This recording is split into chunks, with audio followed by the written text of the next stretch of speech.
જિલ્લાના ડીસા કંટ્રોલ રૂમની મંત્રી પ્રવીણભાઈ માળે મુલાકાત લીધી છે। વરસાદની સ્થિતિ વચ્ચે કંટ્રોલ રૂમની સમીક્ષા કરવામાં આવી છે। અધિકારીઓ પાસેથી જિલ્લામાં વરસાદી પરિસ્થિતિની માહિતી મેળવી છે। મળતી ફરિયાદોનો તાગ મેળવી જરૂરી સૂચનો પણ આપ્યા।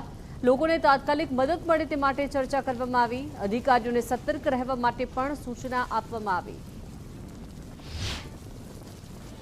ડીસા નગરપાલિકા દ્વારા તથા ડીસાનો જે કંટ્રોલ રૂમ જે ડિઝાસ્ટરનો કંટ્રોલ રૂમ છે એવા મામલતદાર કચેરી ખાતે જ્યાં જ્યાં કંટ્રોલ રૂમ ચાલે તેની મુલાકાત લીધી છે, કેવા પ્રકારના પ્રશ્નો આવે છે અને જે ત્વરિત જે કરવાના કામો છે તે કરવા માટેના પણ સૂચનો કર્યા છે।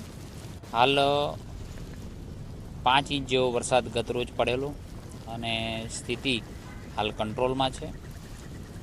વહીવટીતંત્ર અને ડીસા નગરપાલિકા તમામ લોકો સજ્જ છે। જે પણ કંઈ મુશ્કેલી આવે છે મુશ્કેલીનો તરત જ ઉકેલ આવે એ દિશાની અંદર કામ કર્યું છે। આવનારા સમયની અંદર એવી કોઈ ઘટના ન ઘટે એના માટે વહીવટીતંત્ર પણ સજ્જ છે। તો પાટણના સાંતલપુર તાલુકામાં